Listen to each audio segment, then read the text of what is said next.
la monarca británica que más tiempo estuvo en el trono. Madre de 9 hijos, abuela de Europa y emperatriz de la India, la reina Victoria gobernó en un siglo de revolución, turbulencias que sacaron del trono a otros monarcas europeos, mientras que Victoria siguió reinando. Sin embargo, Victoria, la cabeza visible del imperio, fue siempre una mujer que formó relaciones íntimas con los que la rodeaban. Algunas convencionales, otras no tanto.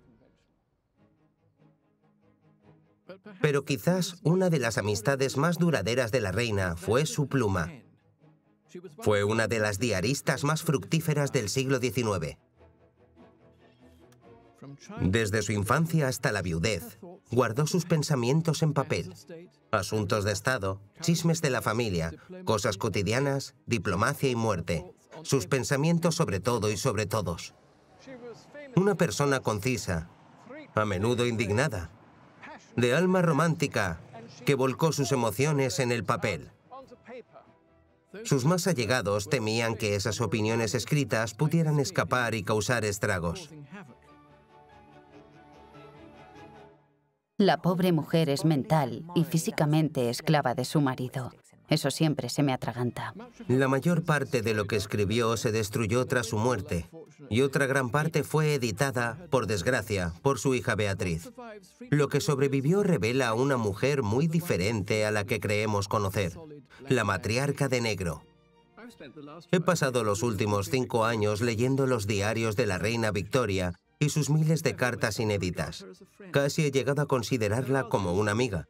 Hay quienes la tildarían de egomaníaca histérica, pero para mí es un ser humano. Apasionada, sí, muy excéntrica, pero alguien al contrario de lo que se dice a menudo de ella, que se divertía fácilmente. Lo que escribió nos permite entender los factores que formaron la personalidad de Victoria, la tortuosa relación con su madre, su búsqueda de la figura paterna en hombres dominantes a quienes se aferró, la lucha por el poder que hizo de su matrimonio con el príncipe Alberto un campo de batalla. Quiero usar sus papeles para tratar de leer la mente de la mujer que gobernó el mundo. Fue una hija, una esposa, una madre, la reina de un imperio creciente. Sus amigos y familia no siempre estaban allí, pero su pluma la acompañaba siempre, fielmente.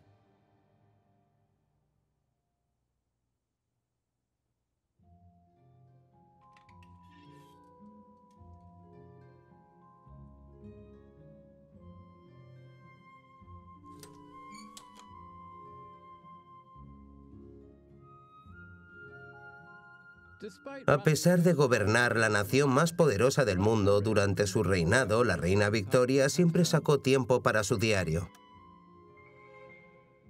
Le dio un uso terapéutico para plasmar sus más profundos pensamientos. Por eso es mucho más que una simple colección de eventos. Parte de sus escritos se conservan en el Archivo Real del Castillo de Windsor. Oliver Urquhart Irving es el bibliotecario.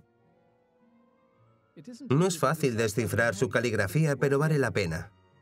Aquí, de viuda, recuerda tiempos felices con el príncipe Alberto. Ah, mira aquí. 27 de diciembre de 1860 en Windsor.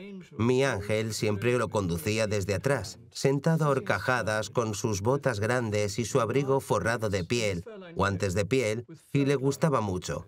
Y era tan bonito. Sí, es un pasaje conmovedor porque está al principio de su desconsuelo, escribiendo recuerdos felices. El avanzar silencioso del trineo. Parece casi una novela rusa, ¿no? Si los escritos de Victoria se encuadernaran en una colección, ocuparían unos 700 volúmenes, más de 50 millones de palabras. El volumen es colosal, ¿verdad? Sí, el volumen de sus cartas, de sus escritos, es colosal. Podríamos encontrar sus escritos en casi cualquier archivo del mundo, y en archivos personales y privados. Desde luego, y sobre todo su diario es enorme. Sí, desde luego.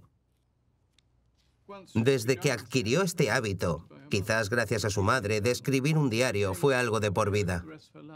Tenemos mucha suerte de que escribiera un diario. Nos da un punto de vista vívido y honesto de su vida. Es un gran hallazgo. Claro, los volúmenes posteriores los escribió la princesa Beatriz, no Victoria. Victoria nunca tuvo miedo de decir lo que pensaba, y no sabemos si hubiera querido modificar sus diarios. Oliver, sin embargo, cree que sí. ¿Por qué copió la princesa Beatriz los diarios de su madre en vez de dejarlos como estaban? Le pidió que... ¿Quién? Su madre. Recuerda que la reina Victoria no escribió sus diarios pensando en dejarlos para la posteridad. Hacia el final, probablemente, se dio cuenta de que sería bueno modificar algunas cosas para no ofender a miembros de la familia o a otros. Cosas que inicialmente la reina Victoria escribió con total libertad. El dulzor y lo picante de lo que sobrevivió hace que queramos saber qué es lo que Beatriz recortó. ¿Qué más decía, por ejemplo, de la tirante relación entre la reina y su madre? Las dinámicas de esa primera relación de Victoria tuvo un profundo efecto a lo largo de su vida. Se dice que la muerte del príncipe Alberto en 1861 fue la mayor tragedia en la vida de Victoria, pero no fue la primera. La muerte de su madre, 9 meses antes, generó un tsunami de emociones que avivó un intenso conflicto interior. Es terrible. Terrible pensar que nunca volveremos a ver esa cara tan cariñosa. Me asustan los ataques de tristeza, a veces son insoportables. Al escribir estas cariñosas palabras, Victoria estaba reescribiendo su propia historia. Desde muy joven detestaba a su madre, la duquesa de Kent. Ya en el trono, la rechazó e hizo que la expulsaran de la corte. Casi no se hablaron durante años. Pero cuando su madre murió en marzo de 1861, Victoria de repente se dio cuenta de lo que había perdido.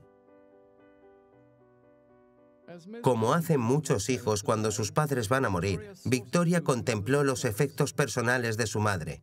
Encontró unas notas escritas papel rosa que había escrito a Victoria de pequeña y que guardaba bajo su almohada.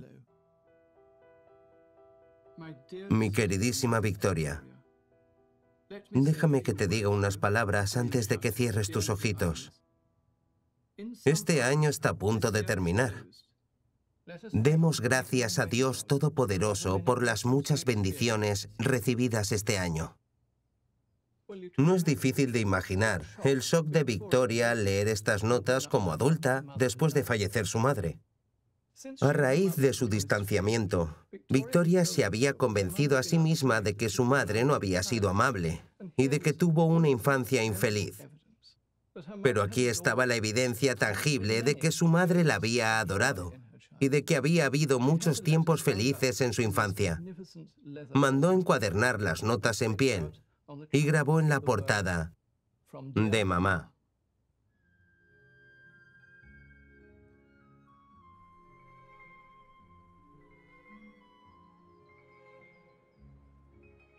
Nació en mayo de 1819 en el Palacio de Kensington, pero era como si fuera Alemania.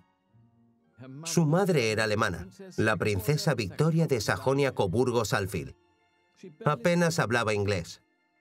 Era la viuda del príncipe Carlos de Leiningen.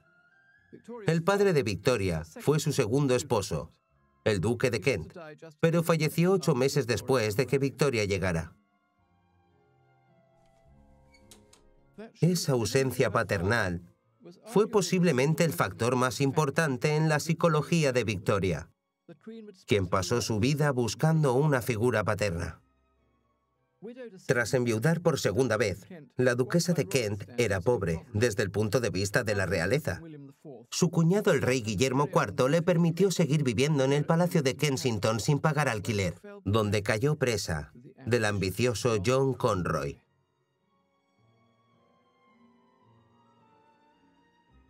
La historiadora Kate Williams ha descrito lo que sucedió en el Palacio de Kensington. Necesitaba a alguien en quien apoyarse y Conroy vio el vacío y se aprovechó para llenar ese espacio y casi llegó al punto de proclamarse rey. Para la joven Victoria, que buscaba un padre cariñoso, Conroy el conspirador fue un desastre. En sus diarios ya de adulta lo pinta como el malo de la película y pinta su infancia como miserable. Tuve una infancia muy triste, sin hermanos ni hermanas, sin un padre, sin ni siquiera una relación agradable, íntima o confidencial con mi madre. Estas palabras, escritas de adulta, pintan un cuadro bastante sombrío. Pero la verdad tenía más matices. Sí, fue una pobre niña sin padre que buscó la atención masculina el resto de su vida. Sí, John Conroy era un abusón y manipulador. Sí, la duquesa de Kent era un poco ingenua. Y entre los dos, la duquesa y John Conroy, diseñaron lo que denominaron el sistema Kensington. La aislaron totalmente de la corte y aquí, en el Palacio de Kensington, nunca permitieron que la niña estuviera sola. Compartía el dormitorio con su madre. Jamás comió nada que no se hubiera probado antes. No le permitían acercarse a esta escalera si no iba acompañada. El sistema Kensington fue una manera que la duquesa y John Conroy, sobre todo él, querían controlar a Victoria. Creían que cuando llegara al trono, a los 12 o 13 la podrían controlar. Y se piensa que Conroy fue quien ideó el sistema. La duquesa de Kent estaba en una situación muy abrumadora. No estaba en su país. Sabía que la familia real la odiaba. Apenas podía hablar inglés. Cuando llegó Conroy dijo, «Esta va a ser mi oportunidad». Así que Victoria, esta niñita rechoncha de mejillas sonrosadas, tan pequeña, se convirtió en el pasaporte a la gloria, las riquezas a la majestuosidad. Fue un régimen opresivo. Pero aunque Victoria diga en sus diarios que tuvo una infancia solitaria, debemos recordar que tendía a interpretar su propia historia. Deirdre Murphy es conservadora de la exhibición Victoria al Descubierto en el Palacio de Kensington. Esta es la habitación en la que supuestamente nació Victoria. ¿Oh, nació aquí? Sí, nació en esta habitación. ¿Una de sus casas de muñecas? Sí, de finales de la década de 1820. ¿Y tenía muchas muñecas? Tenía muchas muñecas. Las hizo ella misma con su gobernanta, la baronesa Letzen, y se divertían mucho vistiéndolas. Tenían animales. Tenía un King Charles Spaniel precioso llamado Dash. Jugaba con él en el jardín y de vez en cuando lo vestía con disfraces. En verdad tuvo una infancia bastante feliz, pero al pensar en ella, dijo que era infeliz. Y me pregunto, ¿crees que fue el acoso de Conroy de joven lo que hizo que tuviera esa impresión? Estoy totalmente de acuerdo. Estos recuerdos que rememora durante toda su vida, al final, llega a un punto en que no son tan confiables, debido a que va cambiando su punto de vista. En 1872, su hija mayor, Vicky, se casa y tiene hijos, así que le escribe a Vicky sobre lo difícil que fue su infancia y le da consejos sobre cómo tratar a sus hijos. Y este tema recurrente en sus cartas y su correspondencia, pero no podemos fiarnos completamente, porque está claro que aquí se divirtió, que la mimaron y que fue muy afortunada de estar aquí.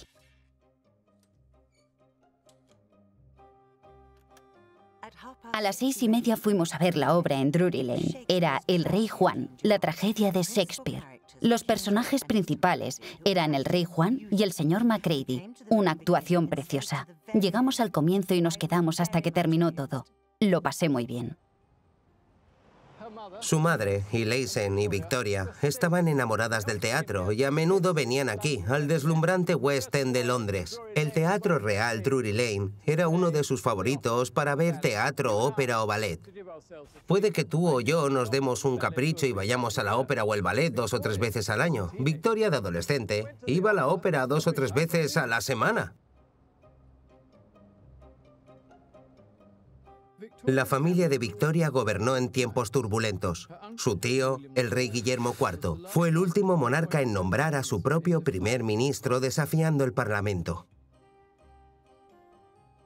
El pueblo exigía cambios en el corrupto sistema electoral y las reformas de 1832 no hicieron mucho para disipar el clima de revolución en el ambiente. Atrapada en el Palacio de Kensington, la princesa Victoria ignoraba todo eso. Pero Victoria sí se dio cuenta del futuro que le esperaba. No existía ningún otro heredero legítimo al trono. Esta joven, casi alemana, era la siguiente, y tanto Conroy como la corte lo sabían. Sabían que quien lograra influir en la joven, influiría en el futuro jefe del Estado británico. Por eso, a los 13 años, Conroy y su madre llevaron a la princesa Victoria de gira por todo el país. Pensaban que, para que la monarquía sobreviviera, tenían que ser más visibles. Lejos del claustrofóbico ambiente de Kensington, Victoria se expuso al mundo exterior, un mundo de cambio industrial y crecientes disturbios. En vez de estar recogida en su habitación, con sus muñecas, ahora estaba contemplando los rostros de los pobres, sucios por el humo y el hollín. Y escribió sobre sus experiencias en su diario. Su madre, quien se lo dio, también lo leía. Acabamos de pasar por un pueblo donde están todas las minas de carbón y en muchos sitios se ve el brillo del fuego en los motores. Hombres, mujeres, niños, campos y casas, todo está negro. La profesora Jane Ridley ha escrito La vida de la reina. Es muy interesante. Le hicieron hacer varias giras por Inglaterra, que lo odiaba, y estaba bajo una presión extrema. Creo que es por esto que después llegó a odiar tener que aparecer en público. Creo que su madre lo consideró parte de la formación para ser una monarca. Fascinante. Entonces era parte del sistema Kensington. Diría que sí. Vi el diario de alguien que estuvo en una de estas giras en Plymouth y notó que la joven princesa no decía nada durante la cena y que no dejaba de mirar a su alrededor en la mesa. Y preguntó, ¿qué le pasa? ¿Por qué no deja de mirar a la gente? Y Conroy dijo que le estaban entrenando para recordar a cada persona, que su madre la pondría a prueba cuando regresaran. Y si miras a la entrada en el diario, verás una larga lista de nombres. Ninguna podría haber, ninguno era relevante para ella en absoluto. No sabemos cuándo, pero para principios de su adolescencia, la princesa vio lo que su madre y Conroy tramaban. Victoria se estaba dando cuenta de que era como un peón en un mundo de política y tenía la impresión de que su madre estaba en su contra, del lado de Sir John Conroy.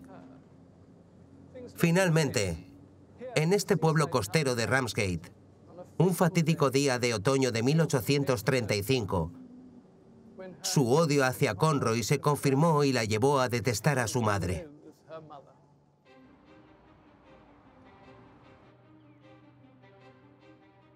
Ocurrió después de una gira por el norte. Victoria estaba agotada y no se encontraba bien cuando llegaron al Hotel Albion. Le dolía mucho la garganta y se puso más enferma. El médico vino, la vio y dijo que estaba bien. Su madre se negó a creerla. Pensó que estaba exagerando. Conroy dijo que estaba fingiendo y la situación duró varios días, mientras que Victoria empeoraba seriamente.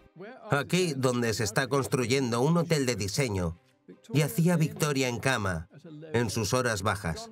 John Conroy aprovechó la oportunidad. Con poca maña, irrumpió en su habitación e intentó que firmara la renuncia a sus futuros poderes como reina. Él quería una regencia, con la duquesa de Kent gobernando en lugar de Victoria. Y por supuesto, John Conroy gobernando a la duquesa. Aun estando enferma, y a sus 16 años, con el respaldo de su gobernanta Louise Leeson, rechazó a Conroy. Al parecer, Sir John llegó prácticamente a las manos. Resistí a pesar de estar enferma y de su dureza. Solo mi querida Leeson me ayudó. Desde entonces, Victoria solo esperaba cumplir los 18 y librarse de la influencia de Conroy y de su madre. Empezó a olvidar su infancia feliz y a recordar solo las cosas tristes. Lo que ocurrió en Ramsgate envenenó sus recuerdos de infancia y alimentó el resentimiento hacia su madre. Había nacido el mito de la infancia totalmente infeliz. Pero Victoria tenía algo más, un sentido del destino. Sabía que el tío Guillermo no iba a vivir por mucho más tiempo. El rey tuvo 12 hijos, pero no quedaba ningún heredero legítimo. En junio de 1837 murió de un infarto mientras dormía. La madre de Victoria fue a despertarla. Salí de la cama y fui a mi sala de espera, vestida solo con mi camisón. Sola y los vi. Arrodillados ante ella, el arzobispo de Canterbury y el Lord Chamberlain eran ahora sus súbditos. Victoria, más alemana que británica, era ahora la reina. Estaba dispuesta a aceptar su papel. La supervivencia de la mismísima monarquía dependía de ella. Soy muy joven y tal vez inexperta en muchos aspectos, aunque no en todos. Pero estoy segura de que muy pocos superan mi buena voluntad o mi deseo de hacer lo correcto y adecuado. Victoria ya no estaba bajo el sistema Kensington y todo lo que éste representaba. Pero solo tenía 18 años y necesitaría ayuda para ser jefe de Estado. Por suerte, la ayuda estaba en camino, de la mano de otra persona que también necesitaba compañía. El primer ministro liberal, Lord Melbourne.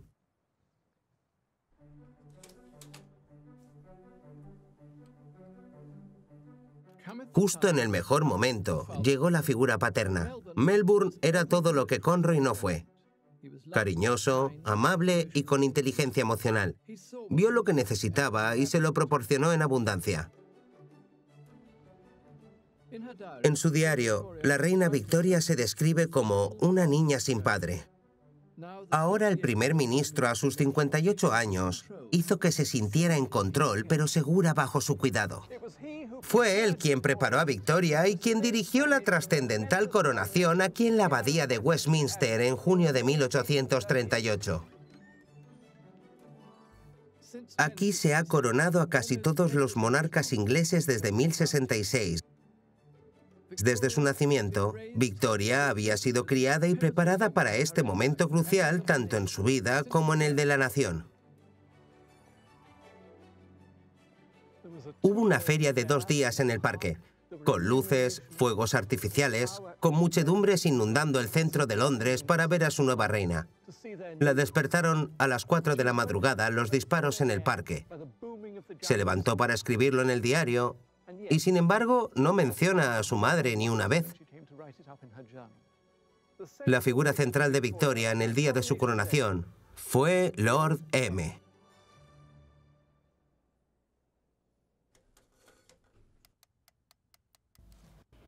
Mi excelente Lord Melbourne, quien estuvo cerca de mí durante toda la ceremonia, estaba totalmente apabullado y profundamente emocionado. Me dio una mirada tan amable y diría también paternal. Ante todo, Victoria quería deshacerse de Sir John Conroy. Conroy vio que se habían vuelto las tornas y quería llevarse lo suyo. Dijo que Victoria le había ofrecido en privado la enorme pensión de 3.000 libras al año y un título inglés. Melbourne no se lo creyó, pero le ofreció a Conroy un título irlandés que él rechazó. La influencia de Conroy había llegado a su fin.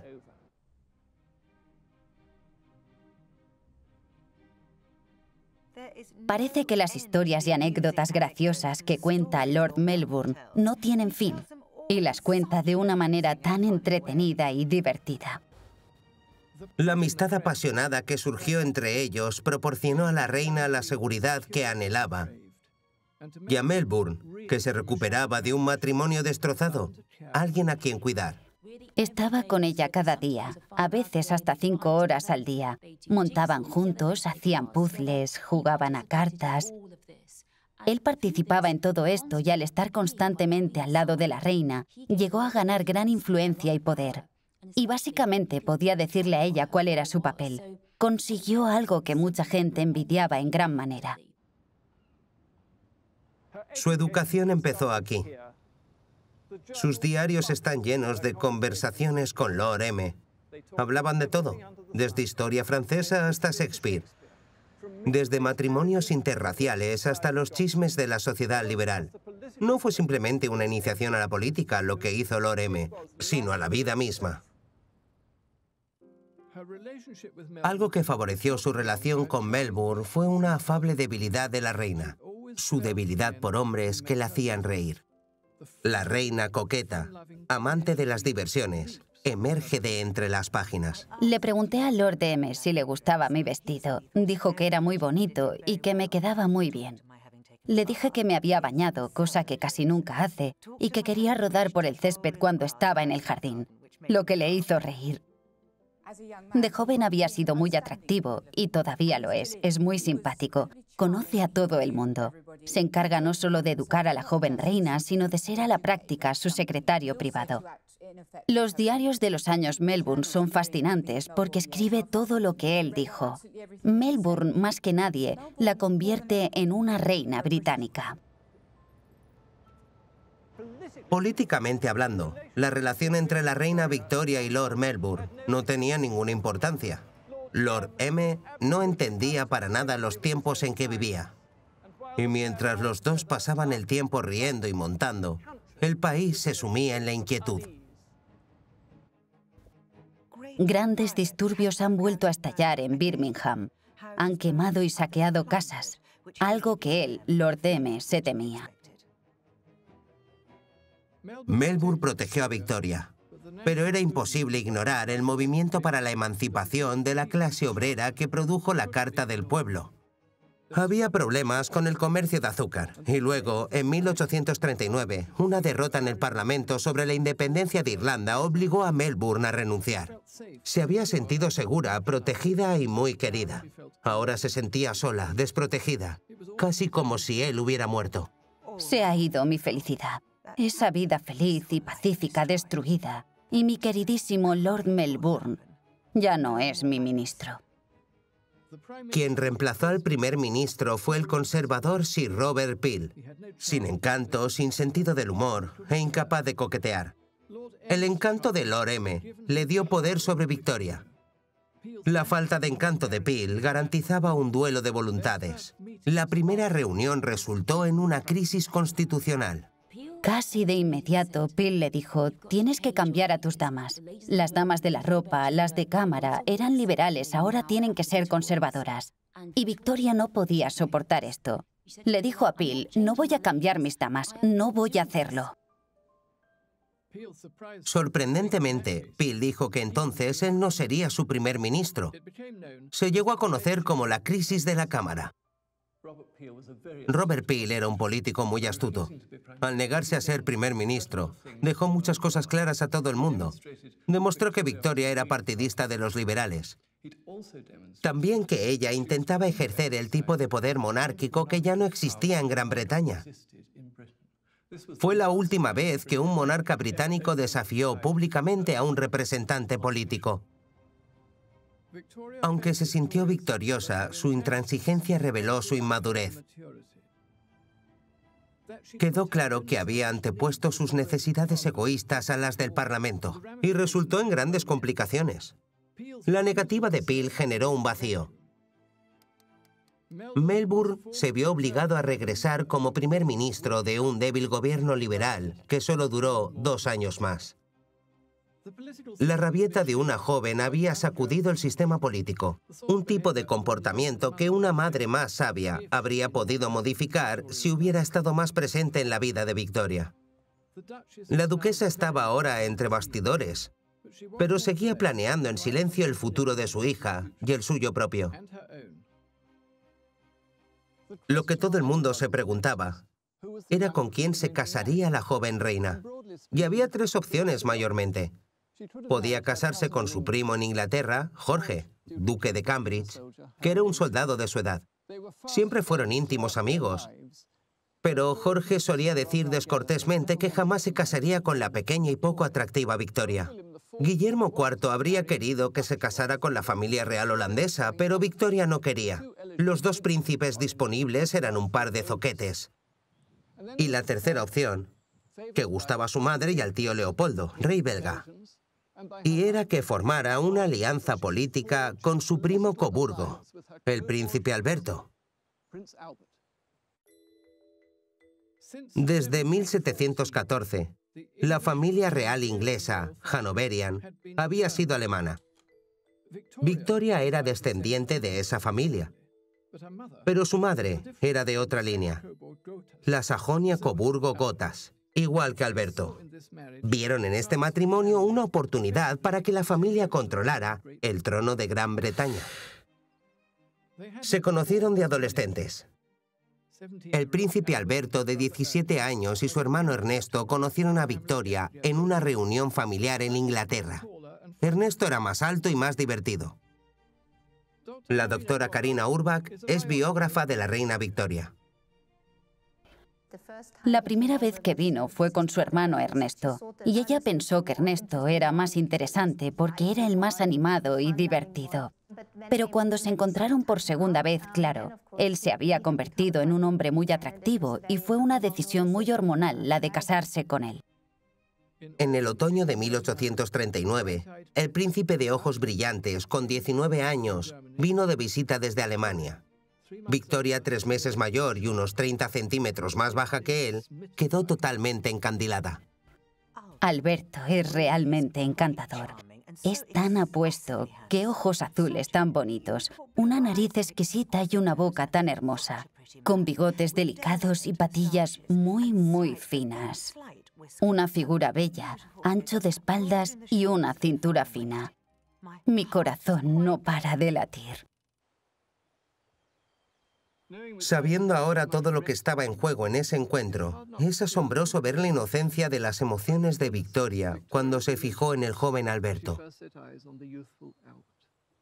Estaban destinados a convertirse en los abuelos de Europa, una de las parejas más famosas de la historia, pero el camino que les esperaba no iba a ser nada fácil. Victoria era extremadamente vulnerable emocionalmente. Era además la princesa más cotizada de Europa, de todo el mundo. Al enamorarse, inconscientemente, siguió lo que había planeado un gran estratega político, el equivalente del príncipe Alberto a Lord Melbourne. No pretendían conseguir un matrimonio por amor. Claro que Alberto iba a apoyar a su esposa, pero quería influir en ella políticamente. Siguiendo a su propio mentor político, Freiherr Dr. Stockmar de Coburgo, querían establecer la monarquía constitucional y que fuera el principal baluarte contra la revolución en Europa. Y para conseguirlo, lo mejor era casarse con la reina británica y tener una gran familia. Alberto vio este matrimonio como un desafío. Sabía que no iba a ser fácil por lo que le dijo Stockmar antes de partir a Inglaterra la segunda vez. Dijo, ¿eso es lo que quieres? Va a ser una vida difícil, lo sabes. Tendrás que ayudar a esta mujer en apuros. Así es como vendió a Victoria. Alberto era controlador y muy seco, pero desde el principio se enamoraron apasionadamente y físicamente. Mi queridísimo Alberto tocó mi cara con ambas manos y me besó con ternura y dijo, Ich habe dich so lieb, ich kann nicht sagen wie. Te quiero tanto que no puedo decir cuánto. Estaba tan enamorada de él, de su belleza y talento, de cómo tocaba el piano, bailaba y hablaba de su ópera favorita, que poco se daba cuenta de cuánto de su personalidad y su libertad estaba entregándole cuando le pidió que se casara con ella. Y se casaron. Los dos nos acostamos, en la misma cama, claro. Me recosté a su lado, en sus brazos y en su querido seno. Y entonces nos dijimos cosas tiernas que nunca nadie me había dicho. Fue el día más feliz de mi vida. Sin duda había una fuerte atracción sexual. Creo que sí, totalmente. Cuando lees sus diarios te impresiona su sinceridad. Es decir, ella habla de lo guapo que era y lo maravilloso que era que la tocara. Y cosas así. Después de casados dice que le gustaba que él le quitara las medias y que se las pusiera. Sí, teniendo intimidad por primera vez. Estaba encantada con él, en sentido físico. Tuvo suerte. Tuvo suerte. La duquesa de Kent no tuvo tanta suerte. Victoria ya no era una niña y estaba lista para demostrar su poder. Rechazó a su madre. La duquesa de Kent estaba destruida. No podía creer que Victoria no quisiera verla. Victoria buscaba cualquier oportunidad para alejarse de su madre y toda la corte se dio cuenta. Victoria explicó en su diario su constante frialdad hacia su madre. Se ha comentado que después del matrimonio di un beso a la reina madre, pero solo di la mano a mamá, cosa que confirmé. Es desgarrador leer cómo la madre rechazada suplica la aprobación de la hija encallecida. Un año después de la boda de Victoria, su madre le escribió: «Oh, Victoria, ¿por qué eres tan fría e indiferente con tu madre, que te quiere tanto?»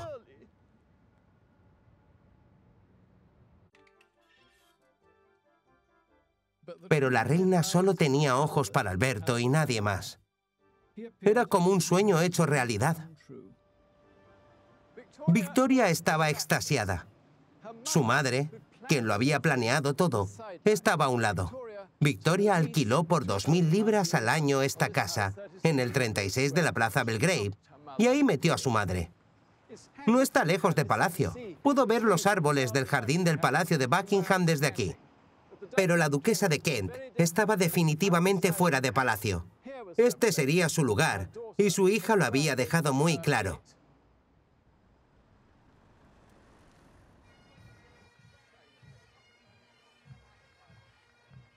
Lo que Victoria quería ahora era tranquilidad, romance y la emocionante compañía de su hombre, su superhombre, el príncipe Alberto.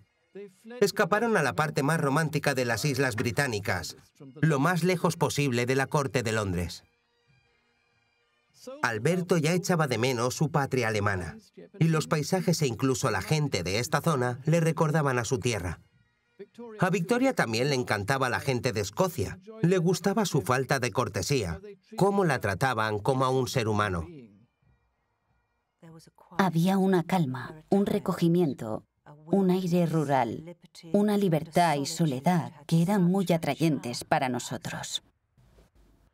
Se puede apreciar el alivio en las palabras de Victoria, la alegría de estar fuera de Londres y lejos de sus deberes de Estado.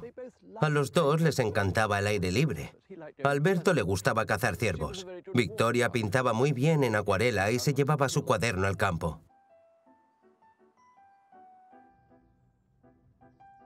Gilly, Sandy y Reid conocen los sitios que más le gustaban. ¿Cuáles eran sus visitas favoritas cuando venía aquí? Bueno, sé que le gustaba mucho ir de picnic a Tulloch, esa colina a la derecha. Ese era su lugar favorito. Ella montaba en un pony, de lado, colina arriba. Y Alberto se iba a cazar y le esperaba y tenía el picnic preparado para cuando volviera.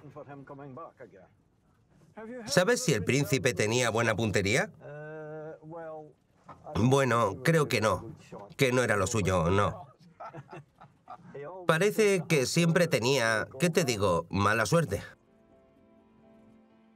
Al atardecer, visitaban a la nobleza escocesa en sus casas para tomar whisky y bailar. Bailé varias cuadrillas y valses, y terminé bailando un galope con Alberto. La inocencia del amor de juventud. Pero les esperaba un viaje extraordinario juntos. Ninguno quería renunciar a su independencia. Los dos querían poder. Y más que en la mayoría de matrimonios, iban a tener enfrentamientos muy acalorados. Alberto pensó que había ganado porque Victoria dijo en la ceremonia de boda que lo obedecería. Pero era solo por la ceremonia. Victoria lo veía como un ayudante, nada más. Ella escribía las cartas y él iba a buscar el papel secante. Ese era su papel. Él quería ser rey, él quería tener poder. Alberto quería controlar y solo tuvo que dejar que la naturaleza tomara su curso. Un mes después de la boda, Victoria estaba embarazada. Cuando se enteró del embarazo se sintió muy mal. Pensó, ¿tan pronto? Le escribió al tío Leopoldo, quien estaba encantado, y le dijo, si después de todo sale una niña insoportable, la ahogaré. Victoria estaba dividida. Adoraba a Alberto y él quería más hijos. Pero cada embarazo significaba más poder ejecutivo para él. Pero él no había contado con su enfado. Después de dar a luz a la princesa real, Vicky, Victoria tuvo una depresión posparto horrible y tuvo una bronca tremenda con el príncipe Alberto. A menudo me siento muy irritada, escribió, y hace que le diga cosas odiosas que no siento, pero temo que puedan herir a Alberto. Alberto no podía soportar esos cambios de humor y las broncas, y escribió desesperado a su amigo Dr. Stockmar, que además de asesor político era médico. Le pedía consejo. Victoria es tan impulsiva e impetuosa que no puedo explicarle mis problemas. No quiere escucharme.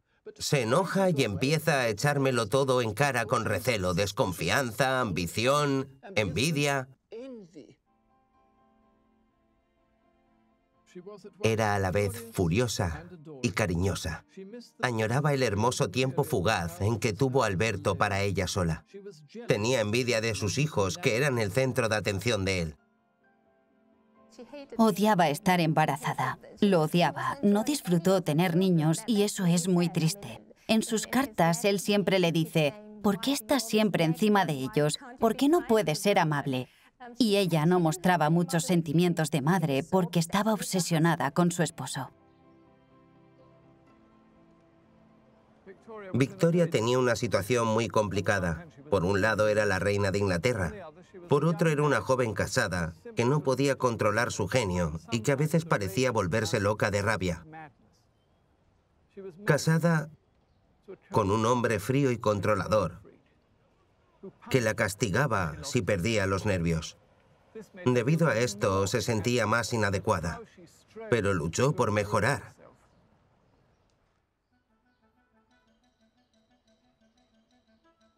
Bien guardados en el castillo de Windsor encontramos los diarios más fascinantes, escritos más tarde en su matrimonio.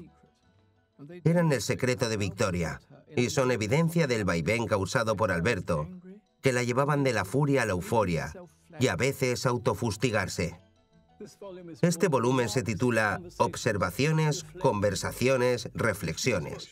Y aquí escribe sobre su aniversario de bodas, 10 de febrero.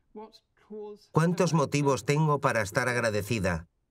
Y sin embargo, incluso en este día santo, para mi desgracia, esta estúpida susceptibilidad e irritabilidad mías me causan tristeza y hacen que me enfurezca contra el más perfecto y abnegado ser humano, mi adorado esposo.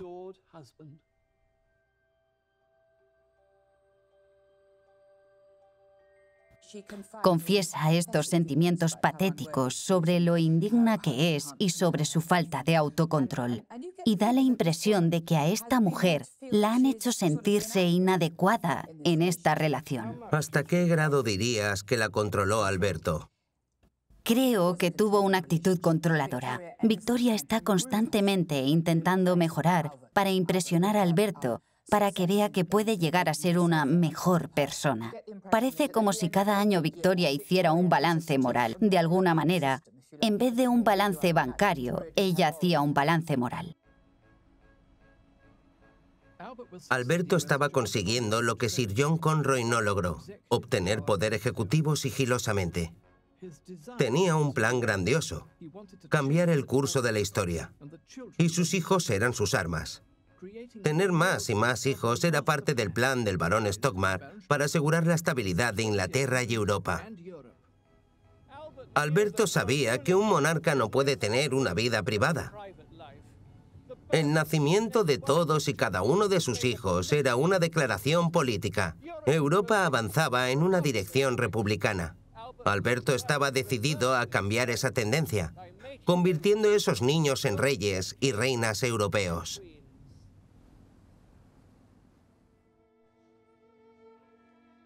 Alberto no quería que lo vieran como el joven de Coburgo, que apenas encajaba en las tradiciones de la Casa Real inglesa. Necesitaba que lo vieran como una fuerza política y buscó una poderosa manifestación física de su presencia.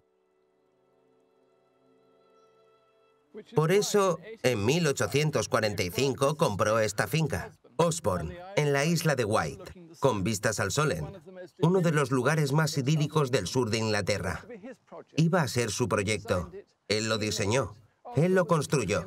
Osborne iba a ser la manifestación de los ideales de vida familiar del príncipe Alberto, ideales que la misma reina Victoria apoyó con entusiasmo.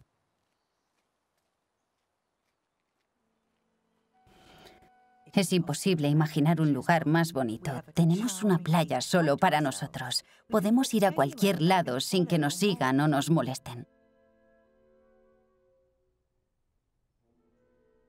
Parece que uno entra en el palacio de un príncipe del Renacimiento italiano, de los que el príncipe Alberto visitó de adolescente. Y de algún modo lo es, pero de un príncipe del Renacimiento moderno. Alberto fue quien hizo el diseño arquitectónico y también la decoración interior. Todas las obras de arte y esculturas rezumaban de los ideales de la Ilustración. En un principio era minimalista. Victoria fue quien lo recargó con figuritas y otros adornos. Cuando se mudaron ya tenían 3 hijos pequeños, así que dejó que él se encargara de lo estético. Pero a medida que la familia crecía, también creció su ambición. Estos escritorios de la sala de estar de Victoria son un recordatorio de cuánto llegó a depender de su marido. Uno para Alberto y otro para ella. De hecho, era Alberto quien hacía la mayor parte del trabajo diario del jefe de Estado, leyendo y firmando documentos, y así por el estilo. Mientras Victoria daba a luz a 9 hijos, Alberto iba acumulando más y más poder político. Durante una década, Victoria vio a Alberto a través de una densa niebla hormonal. A veces su determinación flaqueaba.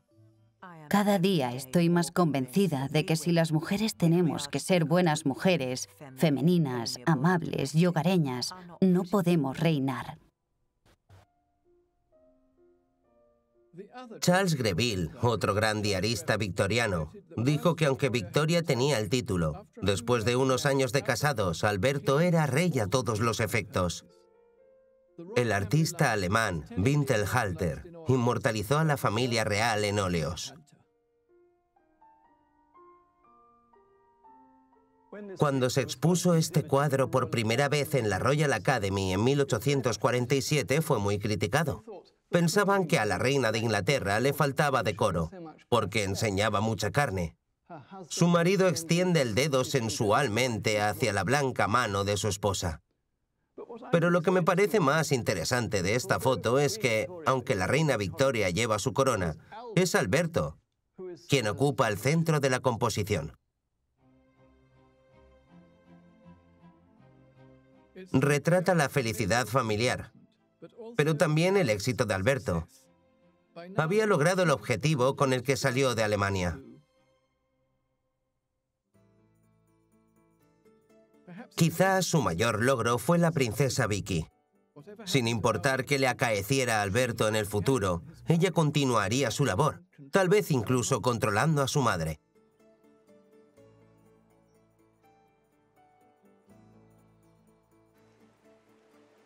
Nadie podía negar que la princesa real era la hija del príncipe Alberto.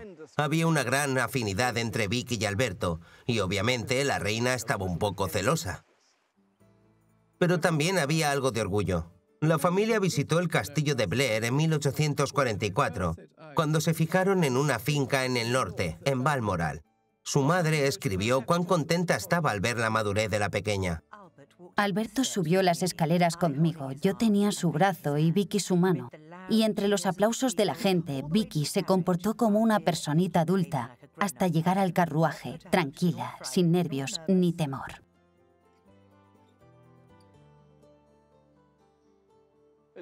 «11 años después, con 14, Vicky volvió con la familia a Tierras Altas, que tanto recordaban a su padre, el príncipe consorte, su querida tierra natal.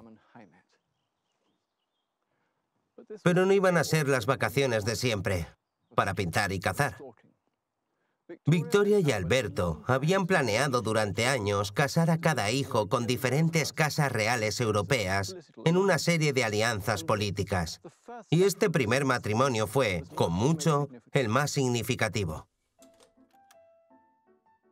La reina había pintado a su manipuladora madre como un villano, pero el plan que ella urdió con Alberto era igual de maquiavélico.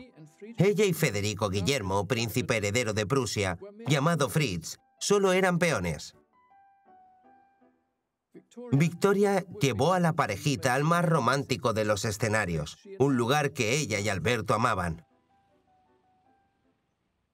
La reina sabía el efecto que este escenario podía tener en los susceptibles jóvenes. Estaba entusiasmada pensando en las posibilidades.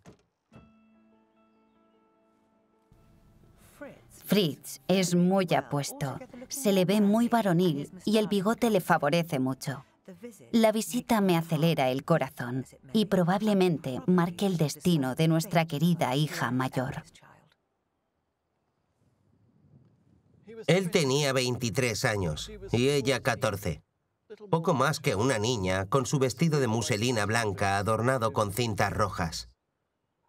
Pero fue el inicio de un romance. Pasearon por las laderas de Craignavan. Le dio una ramita de brezo blanco y allí fue su primer beso. El plan había funcionado. Vicky amaba a Fritz y esa noche corrió a la habitación de su madre para contárselo. Después de haberlo tramado todo, Victoria intentó controlar la situación y convencer a Vicky para que retrasara el matrimonio hasta que tuviera 17 años. La reina Victoria sintió la clásica envidia que las madres sienten cuando una hija pasa de ser niña a ser mujer, sobre todo si la hija estaba muy apegada al padre. Se quejaba del carácter rebelde de Vicky, con sus respuestas cortantes y su falta de autocontrol. Fue un caso típico de ver la paja en el ojo ajeno. Y al acercarse el día de la boda, la reina pasó por el habitual abanico de emociones. Ya no será una niña inocente, será una esposa. Y tal vez para estas fechas, el año que viene, ya sea madre. Se casaron en enero de 1858 y se fueron a Prusia de recién casados. Y así empezó una de las correspondencias más notables de la historia, en la que la monarca de un país trataba de controlar el comportamiento de una princesa heredera de otro, por correo. La reina Victoria le escribió muchas cartas amonestándola. No quería soltarla. Es gracioso que Victoria pensara que todavía podía controlar cómo se comportaba en la corte, si se sentaba o se levantaba, hasta el más pequeño detalle. Sí, era ridículo. Hasta el punto en que las autoridades alemanas escribieron a Londres pidiendo que la reina dejara de bombardear a la princesa heredera con esas horribles cartas. Lo peor ocurrió cuando Vicky escribió para decirle que Fritz iba a ser padre. Si una madre no se alegra de ser abuela, por lo menos finge que se alegra. Pero tener 9 hijos ocasionó una gran tensión psicológica, tanto para Victoria misma como para el matrimonio. Así que en sus cartas a Vicky no se calla nada. Lo que dices del orgullo de dar vida a un alma inmortal está muy bien, pero mejor no digo nada. Creo que en esos momentos nos parecemos más a una vaca o a un perro, cuando nuestra naturaleza se vuelve tan animal y poco estática. Pero tú, querida, si eres sensata y razonable, y no estás en éxtasis pasando todo el día entre enfermeras y nodrizas, que son la ruina de una joven refinada e intelectual. La reina era la mitad de la pareja más famosa de su época. En sus cartas a Vicky, deja ver su indeterminación sobre el matrimonio. Le cuenta verdades que la princesa Beatriz habría borrado si hubiera tenido ocasión, pero no pudo. Se quedaron en Alemania y son las más relevantes, porque en estas cartas se ve a la reina tal como era. En ellas vuelca todos sus pensamientos 2 o 3 veces a la semana para su hija en Alemania, sobre todo lo que sucede, lo poco satisfactorio que son los hombres y el matrimonio. El matrimonio es una lotería. La felicidad es siempre un trueque, por muy feliz que seas. Pero la pobre mujer se convierte en la esclava del esposo en cuerpo y alma. Eso siempre me ha indignado. Debe haber sido muy terapéutico para ella desahogarse así. La relación de la reina con todos sus hijos, los celos, los reproches, muestran el grado al que le afectaron en su juventud las tensiones y presiones de la relación con su propia madre. Nunca abordó ese tema, y en 1861 perdió toda oportunidad de hacerlo. Desde que Victoria se casó y tuvo hijos, su propia madre fue una abuela ejemplar. No olvidó ni un solo cumpleaños, ni ningún aniversario. Pero como Conroy fue totalmente apartado al inicio de su reinado, la pobre duquesa de Kent vivía todos los días con miedo de ser también rechazada.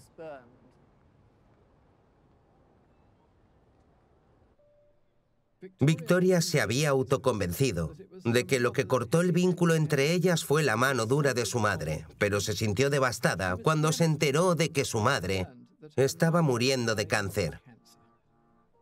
Creo que nos cayó como un relámpago. Y creo que nunca he sufrido tanto como en esas 4 horas hasta que nos dijeron que estaba mejor.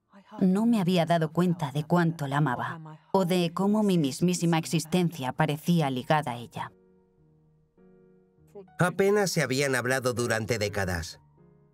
Victoria había escrito sobre su penosa crianza, pero ahora estaba reescribiéndolo desesperada.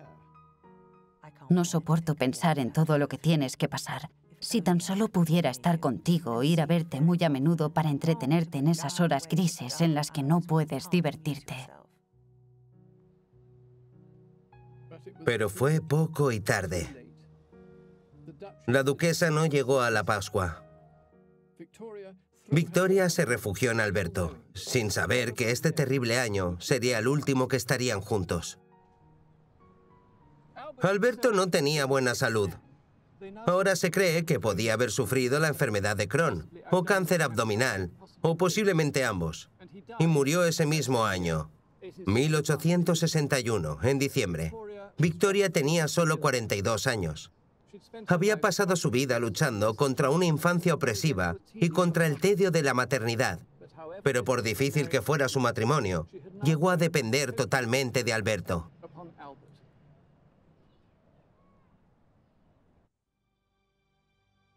En una carta al tío Leopoldo se lamentó: La pobre niña huérfana se ha convertido en una viuda de 42 años, con el corazón completamente destrozado.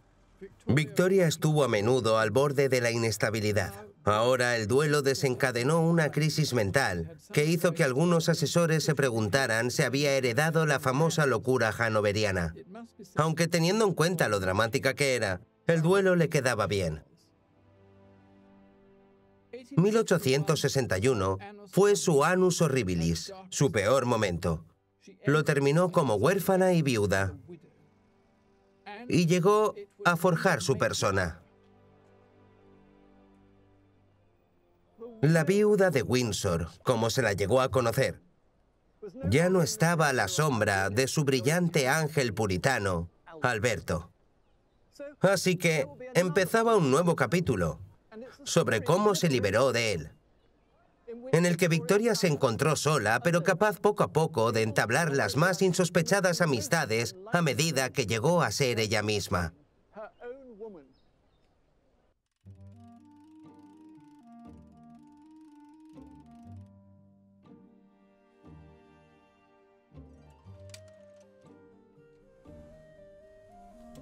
...1861 fue el annus horribilis de la reina Victoria. Las muertes de su madre y su esposo la dejaron abatida. Marchó de Londres. Todos pensaban que su marcha de la capital significaba que no estaba haciendo nada, inmovilizada por el duelo. En su diario se lamenta de la pérdida de su amante, su amigo, su apoyo. Él lo hacía todo, en todas partes. No hacía nada sin él. Ni grande ni pequeño. Siempre decía, tengo que preguntarle a Alberto. En su delirio, convirtió al hombre con quien a menudo se enfadaba y se peleaba en un semidios. A sus 42 años, Victoria no se percató de que el matrimonio la había infantilizado. El matrimonio infantiliza a las personas. Victoria dependía de Alberto en absolutamente todo. Por la mañana le preguntaba ¿qué vestido me pongo? Él había restringido y controlado su vida personal y política. Ahora él ya no estaba, pero ella tenía que continuar. Poco a poco empezó a batir sus alas y a volar libre. Y aquí dio sus primeros pasitos hacia la libertad, en Coburgo, Alemania. Su tierra natal y el lugar de nacimiento de su madre y Alberto. Confesó su aventura amorosa con Alemania en su diario. Si no fuera quien soy, mi hogar estaría aquí.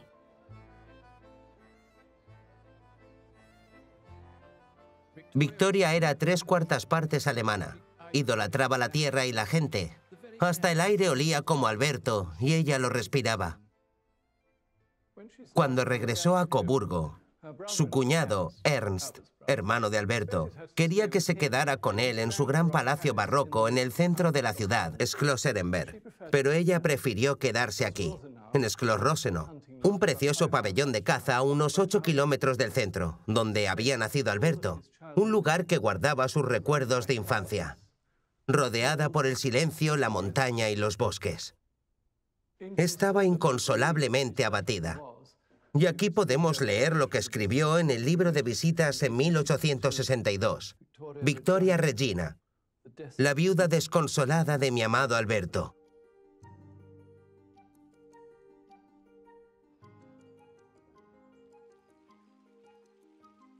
Un descendiente directo del príncipe Alberto continúa el linaje familiar cerca de aquí, en Solms-Kallenberg.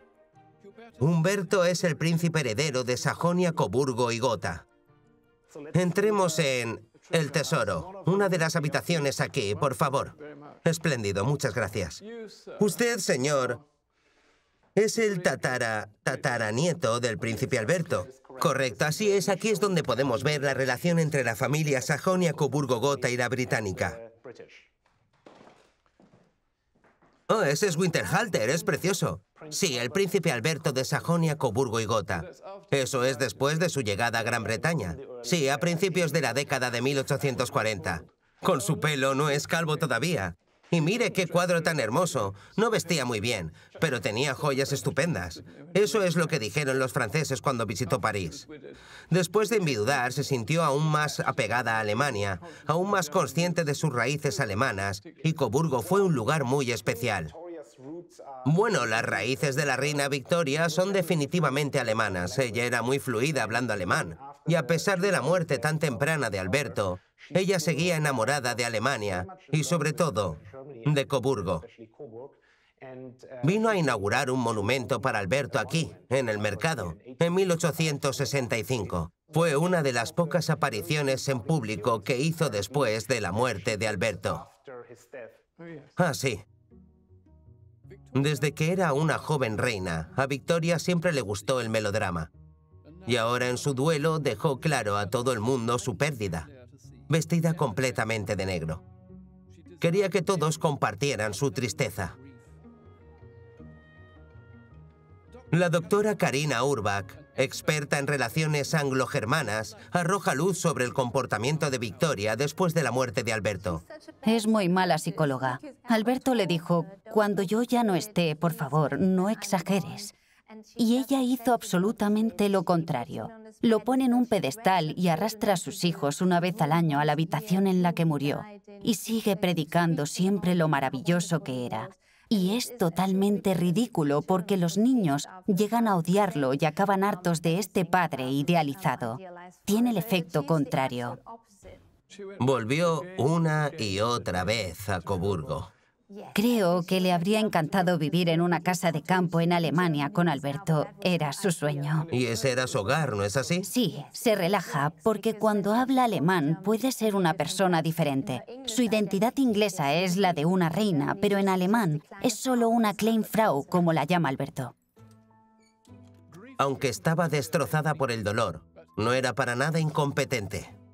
Estaba a punto de demostrar su astucia política en Alemania, que por aquel entonces no era el país unificado que conocemos hoy. Alemania no era más que una noción. La cuestión era si los pequeños ducados y ciudades-estado se unirían para crear una federación pacífica o si se dejarían de intimidar por el reino norteño de Prusia para convertirse en una nación militarista moderna. Ese fue el drama político principal en los días de Victoria. Y ella estaba justo en el medio del escenario. En el verano de 1863, la reina vino aquí a Solms-Ehrenberg. Una vez aquí, se lanzó a mediar entre los campos gemelos de Prusia y Austria, antes que lo hicieran sus diplomáticos. Fue su primera gran actuación desde que enviudó. Estaba muy nerviosa, todo estaba a punto, pero yo estaba sola. Yo ya no tenía a mi amado Alberto para guiarme, animarme, darme consejo y dirigirme a través de la gran dificultad. Aquí, en el Salón de los Gigantes, donde se casaron los padres de Victoria, encontramos a Victoria la diplomática, reunida con no menos que el emperador de Austria, con quien brindó por la unidad de Alemania. Tan temprano en su viudez, encontramos a Victoria sola.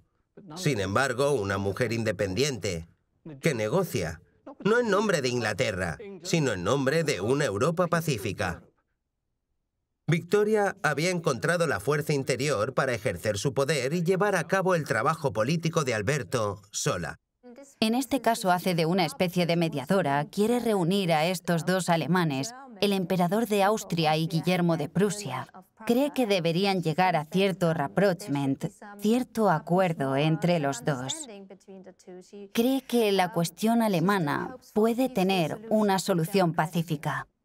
Si preguntáramos en ese tiempo a los editores de los periódicos ingleses qué está haciendo la reina, te dirían que está durmiendo, que no está haciendo nada, que está escondida, pero en realidad estaba muy activa políticamente en Alemania. Sí, ahí es donde uno la puede subestimar, porque se oculta en el negro, pero uno no se da cuenta de esos canales extraoficiales que utilizaba constantemente y se ve a sí misma, debido a Alberto, como una diplomática en muchos sentidos. Es interesante observar cómo la reina británica va envolviéndose más y más en la política europea, en parte debido a su matrimonio y a los de sus hijos. En este momento, los políticos británicos se quejan de que su monarca es muy llorona, solitaria y que no hace su trabajo, que no le importan los asuntos políticos importantes. Pero Victoria estaba mirando al futuro de Europa misma. Para mí, esto evidencia una mentalidad mucho más abierta que la de muchos de sus ministros de gabinete. Y su papel en ello era fundamental. El futuro de Alemania se estaba debatiendo literalmente entre miembros de su propia familia. Con su hija mayor, Vicky, casada con el príncipe heredero de Prusia, y Bertie casado con la princesa de Dinamarca, Victoria estaba en medio de una guerra entre estos estados vecinos. Si por lo menos la esposa de Bertie fuera solo una buena alemana y no danesa, ya no por la influencia en la política, sino por la paz y la armonía de la familia, es terrible tener al pobre chico en el lado equivocado. Lo personal era político para Victoria. Tremendamente alemana, y sin embargo, como a todas las madres, la atormentaba que la familia estuviera en polos políticos opuestos. A medida que demostraba su fuerza en el escenario mundial, luchando en guerras europeas de importancia global, también estaba encontrando la libertad en su vida personal, en el hogar. De jovencita siempre buscó figuras paternas, desde el coqueto Lord Melbourne hasta su ángel Alberto. Ahora tenía otro hombre a su lado. Siento que aquí tengo, y siempre en casa, un alma buena y devota, cuyo único objetivo e interés es servirme, y sabe Dios cuánto necesito que cuiden de mí. Esto es lo que escribió Victoria a sus 45 años sobre un tal Sir John Brown, un sirviente escocés de Alberto, a quien traspasaron de Balmoral a Osborne en 1864 para que cuidara de Victoria.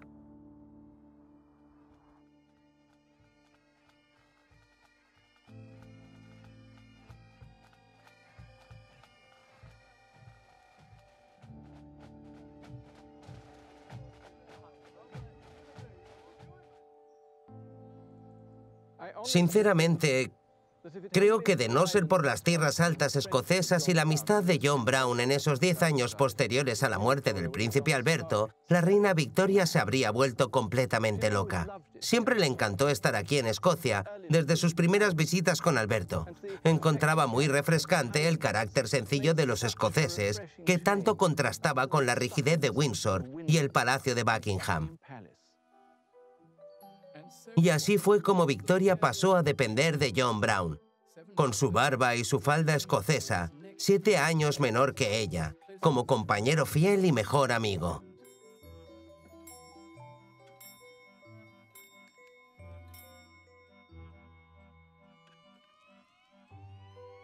Raymond Lamont Brown es el biógrafo oficial del sirviente escocés.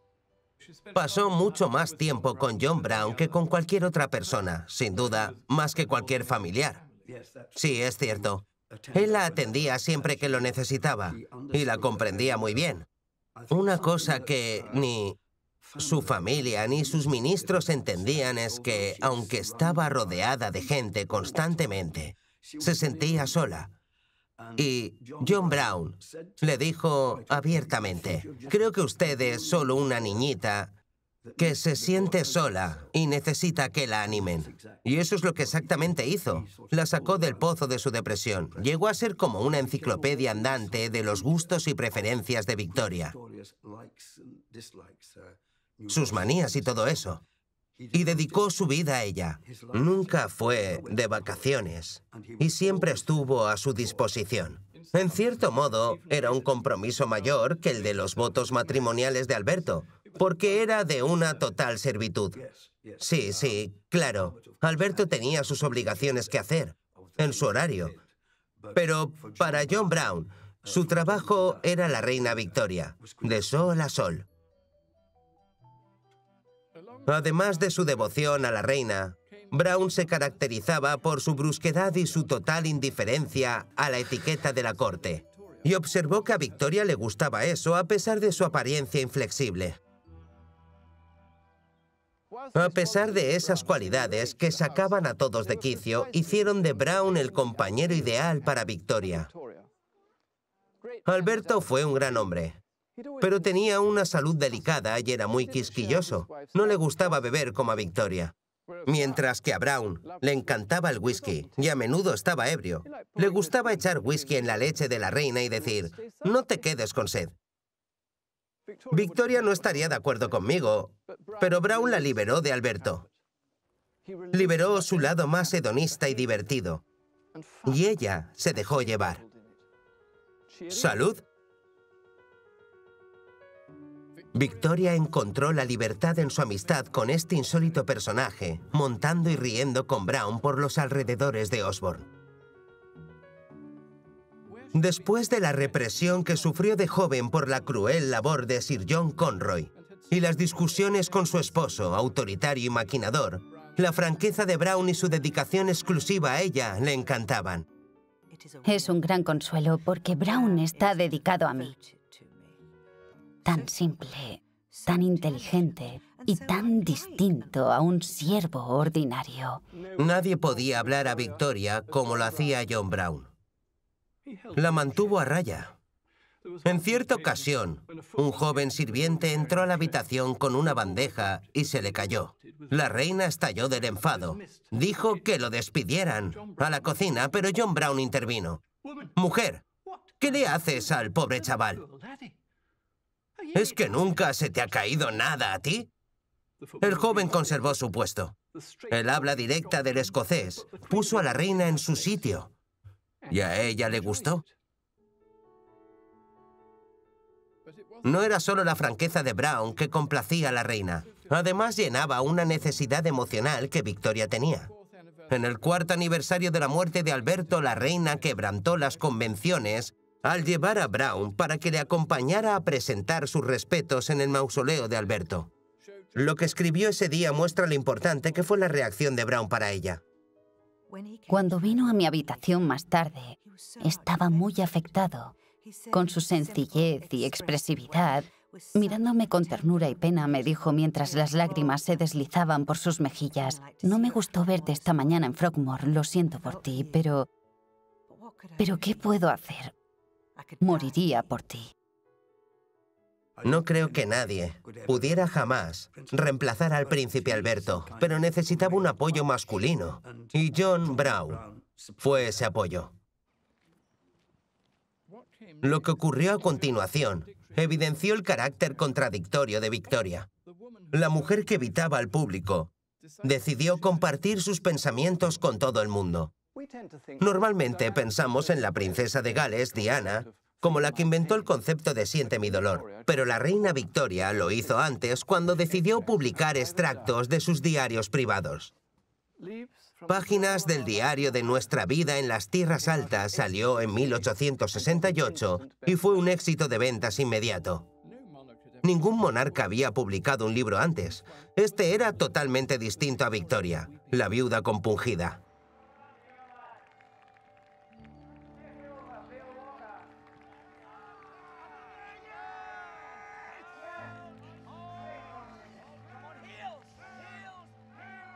Los diarios relatan sus actividades triviales al aire libre. Disfrutaba eufórica del paisaje, las danzas locales y los juegos anuales de las Tierras Altas. Los juegos comenzaron sobre las 3, escribe. 1, lanzamiento de martillo. 2, lanzamiento de tronco. 3, lanzamiento de piedra. Era impresionante, pero los hombres parecían tener frío. Solo llevaban sus camisas y sus faldas. Corrían fabulosamente.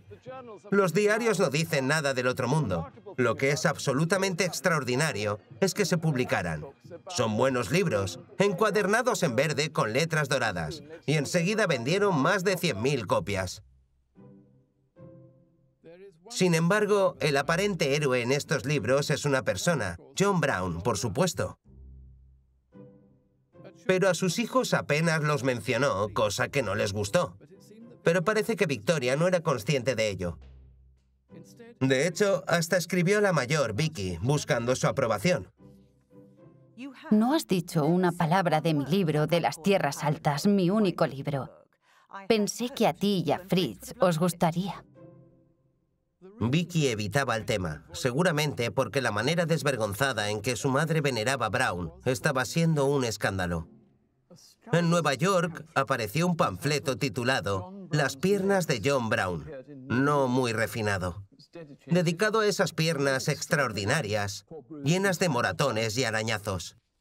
Se ve a la reina examinando la rodilla magullada.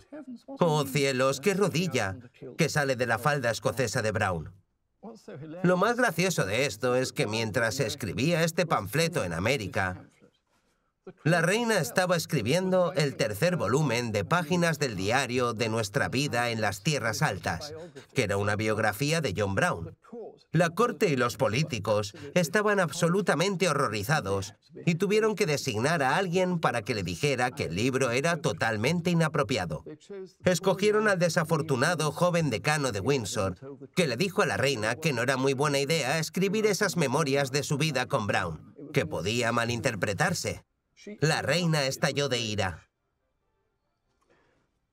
No obstante, tomó a pecho el consejo del joven y jamás se volvió a hablar del asunto. Me pregunto si el libro sobrevivió y está en algún archivo de Windsor, o si la princesa Beatriz, la aniquiladora, lo destruyó. Gracias a Beatriz, la hija menor de Victoria, no queda ningún registro en sus voluminosos diarios de su vida con John Brown.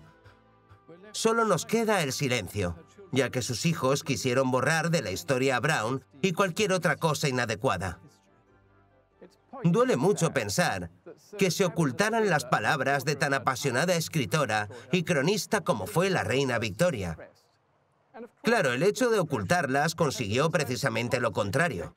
En vez de hacer que nos olvidáramos de John Brown y Victoria, ha hecho que nos obsesionemos aún más con el tema. Lo que queda claro es que, al favorecer a Brown, Victoria mostró que necesitaba desesperadamente compañerismo sin importar el coste social. Había progresado mucho desde los días en que fue la esposa sumisa de Alberto. Con Brown podía hacer lo que quisiera. Claro, la gente sospechaba que se acostaba con Victoria. Y este es un asunto un poco feminista. Si el rey se hubiera acostado con una criada, ninguno de estos caballeros victorianos habría levantado una ceja. Era la idea de que una mujer saltara esa barrera social lo que les horrorizó.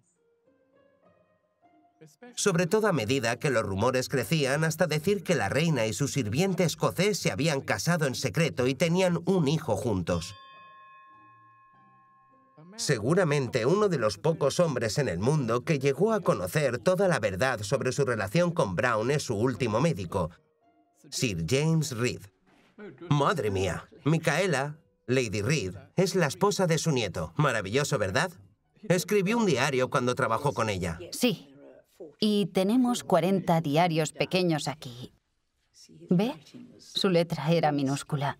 Es maravilloso, ¿sí? Si lees mucho, necesitarás una lupa.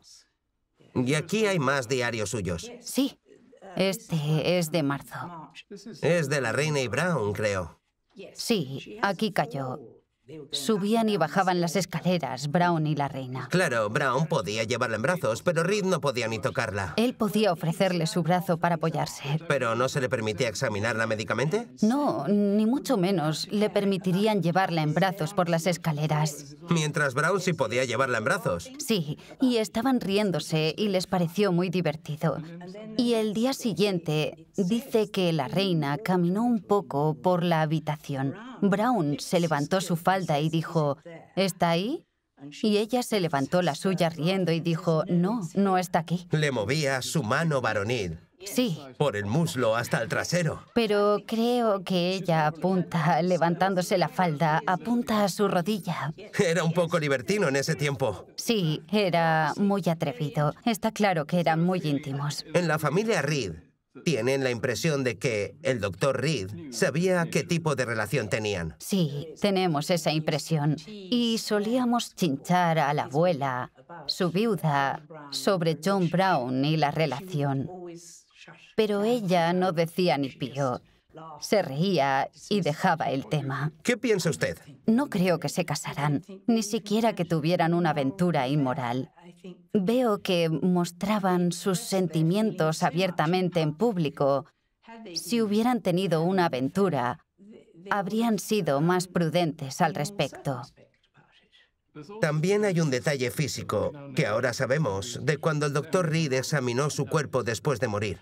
Sí, tenía un útero prolapsado, lo que habría hecho cualquier relación sexual muy dolorosa y probablemente imposible. Así que no creo que fuera ese tipo de relación. Y ciertamente no creo que hubiera tenido un hijo porque... Oh, no, eso es absurdo. Absurdo, pero ¿qué se ha dicho?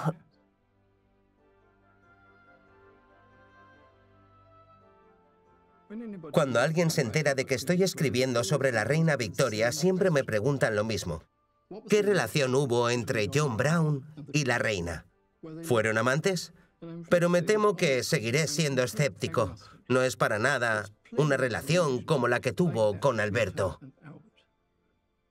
Era tan abierta sobre cuánto quería a Brown, sobre que quería que la llevara en brazos en público y se riera con ella, que me cuesta creer que fuera un tipo de relación secreta o encubierta.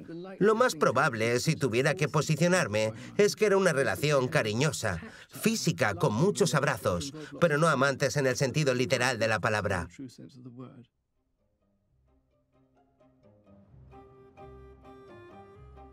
A Victoria no le gustaban los convencionalismos. Aunque su nombre marca una época de prudencia y decoro, ella fue todo menos eso. Mientras que adoraba la franqueza de Brown, no aguantaba a los que eran más cerrados en su entorno. Así que cuando se trataba del reservado primer ministro líbero W.E. Gladstone, no podía soportarlo. El señor Gladstone es un hombre muy peligroso, muy arrogante, tiránico y obstinado. No tiene ni idea del mundo o la naturaleza humana. Victoria no tenía pelos en la lengua. Usó todas las armas de su arsenal. Sus enfermedades psicológicas, enfermedades físicas para combatir lo que consideró ataques de los liberales a la mismísima monarquía. Su odio abierto hacia este intelectual y arisco hombre de Estado demostró lo asertiva que la reina Victoria podía llegar a ser. Gladstone no se sentía a gusto con la reina y, a diferencia de su héroe, el primer ministro Robert Peel, no sabía tratar a las mujeres. 30 años después de su encuentro con Peel, Victoria fue igual de beligerante con Gladstone como lo había sido en su juventud. Por ejemplo, en el verano de 1869, Gladstone y el alcalde de Londres le pidieron a la reina que inaugurara el nuevo puente de Blackfriars.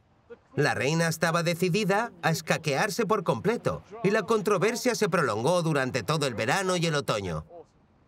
Gladstone fue quien aguantó la mayor parte de los berrinches de la reina. Creyó que había expresado claramente que era totalmente imposible para ella inaugurar el puente de Blackfriars.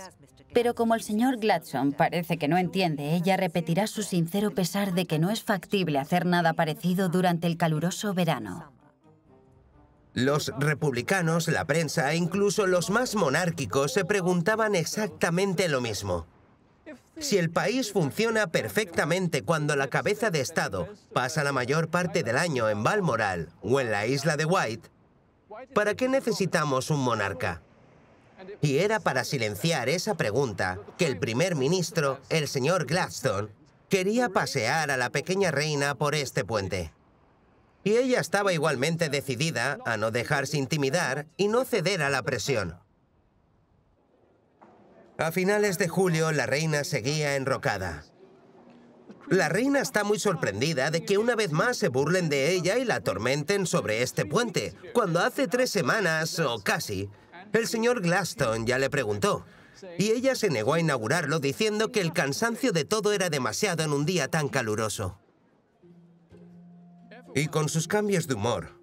Cuando llegó el día, Victoria decidió que podía inaugurar el puente. Pero vaya jaleo había ocasionado.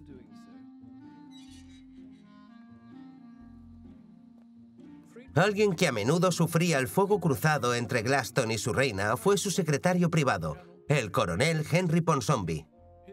Su bisnieta Laura Ponsonby conserva muchas cartas escritas a mano por la idiosincrásica Victoria. La letra de la reina es casi ilegible. Increíblemente difícil de leer, creo que estoy empeorando.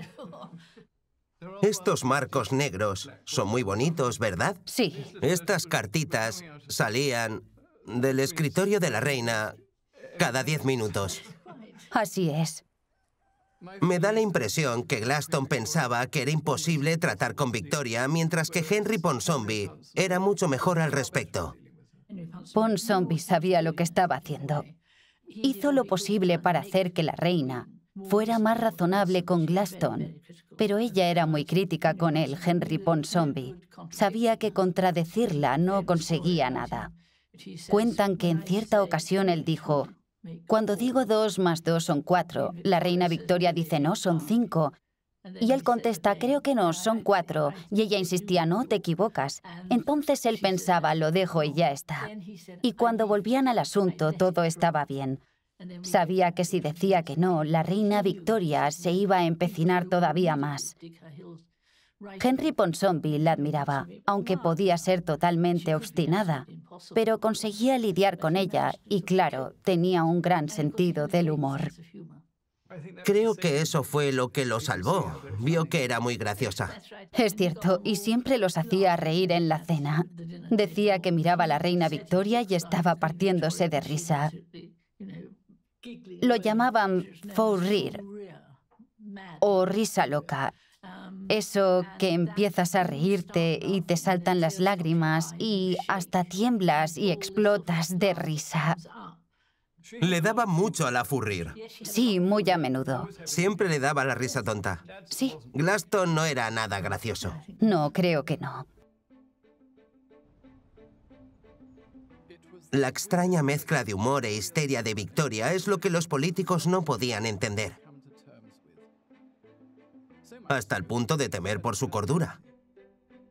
Es fácil comprender por qué estaban preocupados cuando ves la correspondencia entre la reina y el señor Gladstone. Cuando Gladstone iba a Balmoral, era raro y no podía hablar con la reina. A menudo se negaba a hablar con él, así que se escribían aunque los dos estaban bajo el mismo techo. A veces hasta 6 veces al día. Las cartas son bastante cómicas, diría. Gladstone, sus cartas, bien escritas, pomposas, pero lógicas. Y ella garabateaba en respuesta. Es como si gritara en el papel. Esta se escribió una tarde. Es casi un berrinche. No es a Tahití, sino a Honolulu, a lo que se refieren las quejas sobre el príncipe Alfredo. Nadie sabe de qué está hablando. Se perdió en la historia. Pero se ve lo que Gladstone tenía que aguantar. Sin necesidad alguna, Victoria le demostró constantemente a su primer ministro que ella era la reina y que él no podía intimidarla para hacer algo en contra de su voluntad. Victoria mantuvo su hostilidad hacia Gladstone hasta su muerte. El patriarca se agarró a su cargo a pesar de los impedimentos por su salud. En etapas, pero fue primer ministro durante 26 años. Creo que lo más vergonzoso que hizo la reina Victoria fue su comportamiento cuando Gladstone presentó su renuncia. Él dedicó toda su vida a servir a su país y ella no fue capaz de darle ni siquiera las gracias. Ella confía en que si disfrutara de paz y tranquilidad con su excelente y devota esposa, con salud y felicidad, su vista mejorará. Le habría otorgado con mucho gusto un título al señor Gladstone, pero la reina sabe que él no lo aceptaría. El declive y la muerte de Gladstone poco afectaron a la reina. Años atrás se encaprichó del oponente político de Gladstone, Benjamin Disraeli, porque coincidía con su política conservadora. Además, sabía cómo hacerla reír. En la casa de Disraeli, en el corazón de Buckinghamshire, el conservador Robert Bundy guarda con gusto los generosos regalos con los que Victoria agasajó a Disraeli. Aquí está el comedor. Tenemos un montón de retratos en la casa que son regalos de la reina y tienen una corona en el marco para que se sepa de quién son. ¿Por si alguien lo dudara? Sí, eso, por si alguien lo dudara. Una visita poco convencional a Hagendene en 1877 reveló la habilidad política de Disraeli y su encanto. Cuando recogió a la reina en la estación de Wycombe, llevó 2 carruajes, uno con caballos más rápidos. Así dio la bienvenida a la reina en el andén. Disraeli, un alto cargo, con reverencias, pompa y solemnidad. Muy teatral. Sí, muy teatral. A la gente le encantó. Subió al carro más rápido y volvió a Hagendene antes que la reina para recibirla exactamente de la misma manera, pero por segunda vez, mientras ella entraba por la puerta principal. ¡Qué detalle! Y recordando que ella era bajita, mandó recortar 5 centímetros de las patas de las sillas del comedor para que sus pies tocaran el suelo. Claro, en una silla normal sus pies estarían colgando. Y le pareció que no era muy apropiado para la monarca. Es muy gracioso. Este es otro regalo de ella, la colección de discursos de Alberto. Es muy interesante porque al principio ella era un poco... A ella no le gustaba en absoluto cuando era solo un miembro de la Cámara. Pero le resultó útil porque, si bien se quejaba de que Gladstone no la trataba bien, Disraeli era todo lo contrario. Le contaba todos los chismes y cotilleos y le escribía 3 o 4 notas cada día desde el Parlamento. Y claro, con un sentido del humor tan marcado, le gustaba que le contara lo que pasaba en el Parlamento y los gabinetes de forma tan graciosa. Sus cartas la hacían reír. ¿A quién tenemos aquí en la chimenea? Una estatuilla de John Brown, que la reina dio a Disraeli.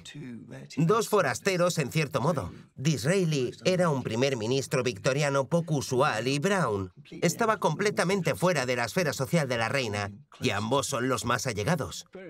Es cierto. Tanto Brown como Disraeli le dieron a Victoria la lealtad que siempre buscó, y disfrutó con la interminable atención y adulación de Dizzy. Rezuma poesía, romance y caballerosidad. Cuando se arrodilló para besar mi mano, que sujetó con sus 2 manos, dijo con cariño, lealtad y confianza. Disraeli no solo divertía a Victoria y coqueteaba con ella, también comprendía su lucha emocional en la vida. La profesora Jane Ridley ha escrito biografías sobre Disraeli y sobre la reina Victoria. Disraeli no le trataba como a una tonta. Disraeli la trataba como una especie de reina exótica y maravillosa. La trató de igual a igual. La hacía sentir bien al escribirle esas cartas como confidenciales, en las que le contaba todo y le decía que era su ministro y que juntos gobernaban el país. La hacía sentir bien. Antes tuvo una generación de abuelos terribles, como les llamaba, que la trataban condescendientemente y no la adulaban. Pero Disraeli se arrodilló y la aduló desde el primer momento y a ella le encanta. ¿Y quién no? La gente sonreía al ver el enamoramiento de Victoria y cómo Disraeli lo utilizaba sin vergüenza. La llamó el Hada o la Reina Hada. Le tenía un cariño genuino, pero quería aprovechar la amistad con fines políticos. Gran Bretaña avanzaba hacia un momento en que casi todo hombre adulto podría votar, y muchos políticos temían que esto iniciara un inevitable giro a la izquierda. Disraeli era muy consciente de la situación. Sabía que miles y miles de hombres de las clases media y baja trabajadora eran conservadores. Victoria llegó a ser el mascarón de proa perfecto para el conservadurismo de Disraeli. Sus planes requerían que Victoria fuera un símbolo del poder británico, no solo en casa, sino un símbolo por todas las partes del imperio. Con tremenda astucia política y una gran creatividad, Disraeli proclamó a Victoria la emperatriz de India el 1 de enero de 1877. Estaba encantada con su nuevo título. No dejo de pensar en el gran evento de hoy en Delhi y en toda India, en el que me proclamarán emperatriz de India. Hoy he firmado por primera vez como VRI. Emperatriz de India. Ese nombre le pegaría más a una locomotora o incluso a un cerdito, pero convirtió a Inglaterra en una potencia imperial. India, en todo su exótico esplendor, se sometía al dominio real del Hada. Claro, a la gente sofisticada no le gustó el título, pero Victoria y Disraeli sabían que la gran mayoría de británicos pensaban que el imperio enriquecía a Gran Bretaña. Y por los siguientes 80 años, el imperio fue el orgullo de los conservadores británicos y la envidia de muchos en el extranjero. Igual que usó instintivamente sus habilidades diplomáticas en Alemania tras la muerte de Alberto, Victoria aprovechó la oportunidad de encabezar los planes políticos de Disraeli para galvanizar a las clases británicas bajo un poderoso monarca. Hay algo muy romántico en ser Victoria RI en vez de solo Victoria Regina. Fue una excelente maniobra publicitaria en India. Victoria es muy popular, la ven casi como una diosa, aunque nunca llegó a ir a la India. Tiene un sentido común extraordinario que le permite predecir lo que pasará en la política. Y en relación a la emperatriz de la India, tenía toda la razón, fue un movimiento muy astuto. Muy astuto, ¿verdad? Pero el romance político de la pareja no sería eterno. Disraeli luchó en política hasta el día de su muerte.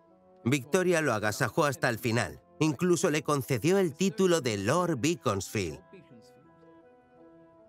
Su muerte la dejó consternada. En este terrible momento, en el que apenas puedo ver a través de mis lágrimas, no puedo escribir en tercera persona. Victoria confesó algo extraordinario a su amiga Lady Waterpark. Sé que también sentirás mi gran e irreemplazable pérdida. He perdido tantos, pero ninguna pérdida será mayor que la de mi querido Lord Beaconsfield. Son palabras muy significativas, sobre todo teniendo en cuenta el reciente fallecimiento de su amada hija Alicia y el profundo duelo por el príncipe consorte. Señalan lo cercano que Dixie llegó a ser para Victoria, tanto en política como en su corazón. Gladstone fue un primer ministro dictatorial. Disraeli fue un amigo verdadero.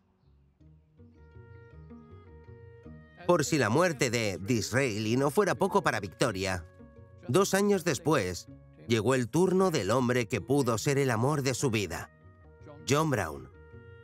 La reina estaba devastada. La viuda huérfana estaba sola otra vez. Solo conocemos parte del duelo que plasmó en el papel. El resto no sobrevivió a la estirada censura de Windsor. Estoy muy afectada por esta pérdida, que se llevó a alguien tan devoto y dedicado a mi servicio, que hizo para mi comodidad personal. No he perdido solo a un sirviente, sino un amigo de verdad. A pesar de que en su vida pasó del amor al duelo a menudo, Victoria tuvo la extraordinaria fortaleza necesaria para seguir adelante. En vez de dejarse aplastar por su viudez, tuvo las fuerzas para reinventarse.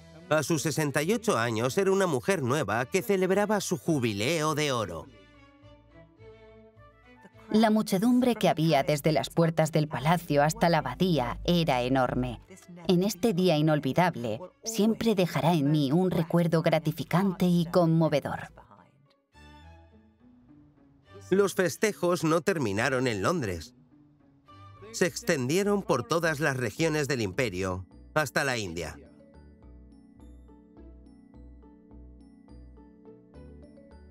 ¿Estoy en la India? No, estoy en la isla de Wight, en el Salón Durban.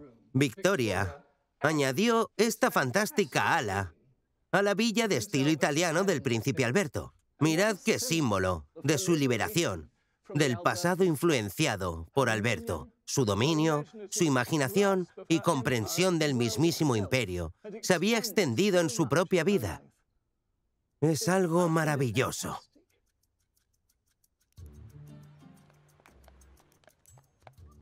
Aunque Victoria nunca había visitado la India, sentía mucho afecto por sus gentes. Prefería mucho más escuchar exóticos cuentos de la India que tener que hablar con sus ilustrados políticos. Así que decidieron darle a su año de jubileo un toque indio, y para ello le enviaron 2 sirvientes indios de Agra. Uno de ellos resultó ser su último gran amigo. Se llamaba Abdul Karim y tenía 24 años. Se le contrató como un simple lacayo, pero llegó a ser la nueva figura masculina objeto del cariño de Victoria. Abdul Karim, mucho más delgado, alto y con un rostro hermoso y sobrio. A Victoria le encantaba la compañía de Abdul Karim, y por los pasillos de la casa Osborne flotaban los deliciosos aromas de las especias que él trajo desde Agra: canela, clavo, cúrcuma, comino, nuez moscada, que mitigaban la peste de la col hervida y del cordero. Aquí está. Abdul Karim trajo consigo la India con sus colores y esplendor, algo que Victoria acogió de todo corazón en su corte. Shravani Basu es la autora de un superventa sobre Abdul Karim y la reina Victoria. Estaba casado, no como Brown. Estaba casado y su esposa vino también a la corte. La llamaban señora Karim, siempre con su velo. Y como buena familia india, Karim se trajo a su madre y también a su suegra. Así que había unas cuantas mujeres musulmanas vestidas con burka alrededor del trono, por así decirlo. La reina estaba entusiasmada. Dijo que eran las primeras damas de purdah de la corte. Victoria actuaba con decisión cuando le gustaba un sirviente. Abdul fue nombrado Munshi, es decir, el maestro de indio de la reina. Quería aprender sobre la gente común de la India. Era muy importante para ella aprender el idioma.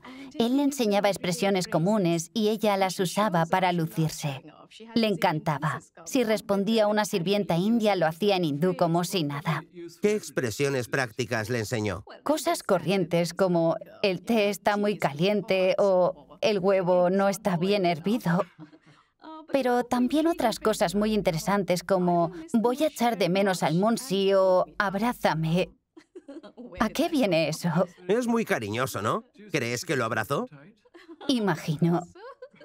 Era una relación con muchas facetas.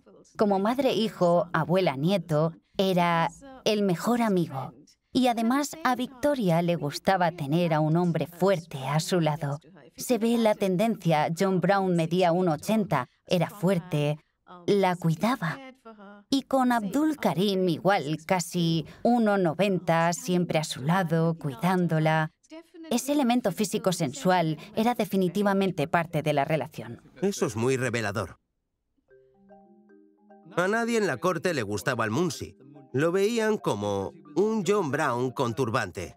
Pero Victoria parecía no darse cuenta, o quizás prefirió ignorar esos sentimientos esnovistas y racistas hacia él.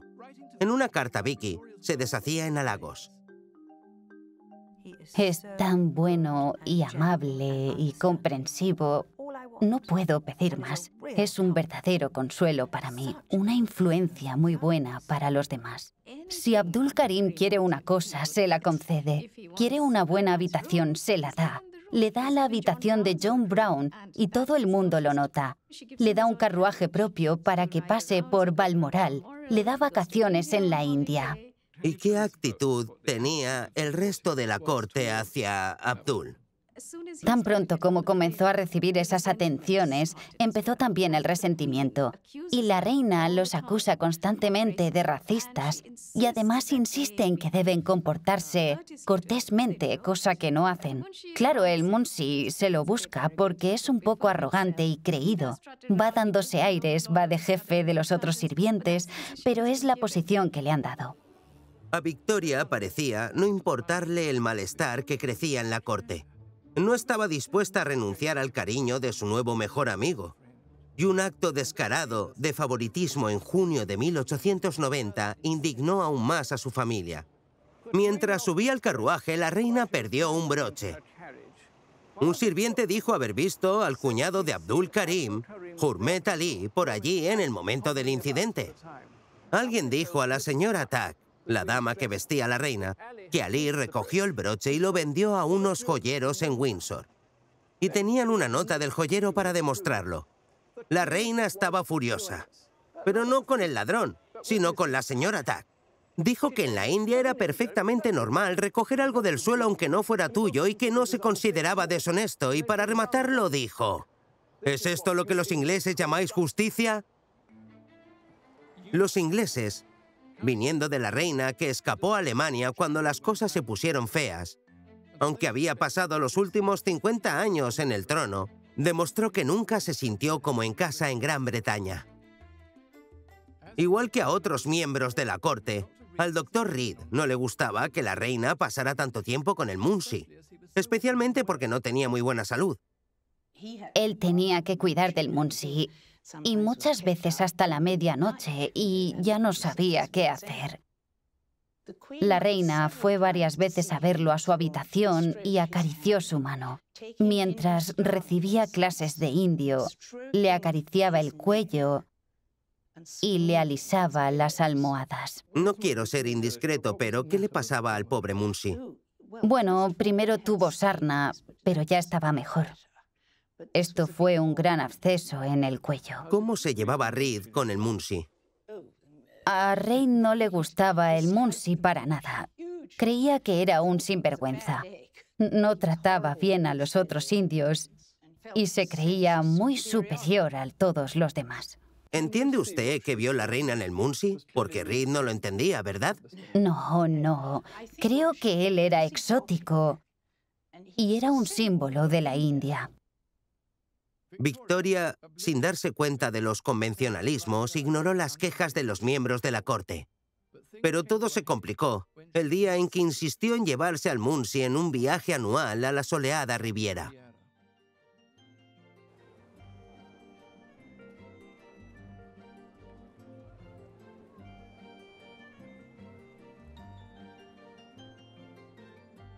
A Victoria siempre le gustó ir a Francia para escapar.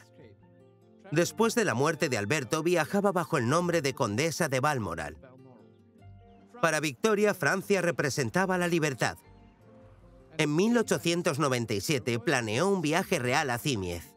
Iba a alojarse en el nuevo y lujoso Hotel Excelsior con unas impresionantes vistas del Mediterráneo. Fuimos en carro por la ciudad, por el Promenade de Sanglais, cerca del mar que tenía un profundo color azul, muy bonito. Pero los planes estaban a punto de torcerse. Estaba a punto de estallar una riña monumental en la casa, debido a que el doctor Reed dijo a todos, sin ninguna consideración, que el pobre Munshi estaba sufriendo otra vez un episodio de gonorrea. Fue la excusa perfecta para decir que si el Munshi iba a Niza, ellos no irían, harían huelga. Esto desencadenó la madre de todos los berrinches. Escogen a la señorita Phipps para que le diga a la reina que si el Munshi va, nosotros no iremos. Vamos a renunciar en grupo. Es una revuelta. Y la reina se entera y empieza a gritar histérica. Se levanta, tira todo lo que hay en la mesa, cartas, tinteros, plumas, todo por los suelos. La señora Phipps se va de la sala en lágrimas y les cuenta a los demás lo sucedido. Al final, nadie renuncia y el Munsee viaja con la reina como siempre. Así que acaba ganando el Munsee. Y también una victoria para la reina. Pero refiriéndose a los paseos de Victoria con el Munsee por el famoso Promenade de Senglís de Niza, un periódico local lo describió como un simple sirviente. La reina estaba furiosa e insistió en que el periódico publicara una corrección diciendo que el Munsee era un hombre culto. Más que un sirviente, era su secretario indio, su maestro del idioma indio. Y, aún más, era el más importante personnage auprès de la reine. La reina siempre recalcó que debían respetar al Munsee. Recuerden que es mi secretario indio y que se le considera un caballero en mi séquito. A los ojos de Victoria, un caballero no era un rico terrateniente, sino alguien con cualidades admirables, sin importar su clase o raza. Me parece una de las cualidades más bonitas de Victoria, su total falta de snobismo y su desprecio por las restricciones sociales. Esta es la mujer que quedó supuestamente paralizada a los 42 años por la muerte de su esposo, pero que llegó a ser mucho más que la viuda vestida de luto. Victoria pasó los últimos 40 años de su vida, después de Alberto, buscando la libertad en las relaciones más impensables. Y a pesar de vivir una vida rehuyendo al público, se erigió como un icono de la época, la imagen del poder británico. 4 años antes de su muerte, las calles de Londres estaban repletas de gente celebrando su jubileo de diamante en 1897. Creo que nadie jamás ha recibido una ovación como la que recibí a lo largo de esos 10 kilómetros de calles. Los vítores eran ensordecedores y parecía que todos los rostros estaban llenos de júbilo. Victoria murió en enero de 1901, después de estar 63 años en el trono, y más de un siglo después de su muerte, sus palabras todavía nos cautivan. Victoria dio instrucciones por escrito a su dama, la señora Tack, y al médico, el doctor Reed, detallando lo que quería que pusieran en el ataúd cuando muriera. Quería que pusieran la bata del príncipe consorte. Quería tener varias fotos de sus nietos y sirvientes favoritos, y quería algunos mechones de su pelo. Quizás lo más significativo fue que quería tener en sus brazos una fotografía enmarcada de John Brown y en su dedo el anillo de bodas de la madre de Brown, que él le regaló. Al pasar por el mausoleo de Frogmore, que casi siempre está cerrado, se me hace raro pensar en que la reina yace ahí, rodeada de todos sus recuerdos. Quedaba el recuerdo de una reina, dramática tanto en vida como ahora en muerte. Pero fue un recuerdo que, lamentablemente, sus hijos no pudieron tolerar. Así que se eliminó todo rastro de los caprichos de la reina y se deportó al Munsee. Sus hijos trataron de cambiar la memoria de su madre destruyendo estatuas de John Brown, censurando sus diarios, quemando sus cartas. Pero muchas de sus palabras sobrevivieron. Y nos da un punto de vista fascinante sobre esta extraordinaria persona humana. Victoria superó la presión de un sistema político controlador en su infancia y luchó por el poder en su matrimonio con un hombre que la reprimió. Desde el dolor, resurgió como una mujer libre de viajar por el mundo de la política y entablar amistades sin límites. Y al hacerlo, llegó a ser una mujer que era de todo menos victoriana. En vez de ser formal y correcta, vivió la vida al máximo, sin juzgar por clase o color. Y al contrario de lo que se piensa, tuvo un gran sentido del humor. Si miramos a su estatua, vemos una persona rígida, formal, la reina emperatriz. Pero si escuchamos sus palabras, Victoria sigue viva.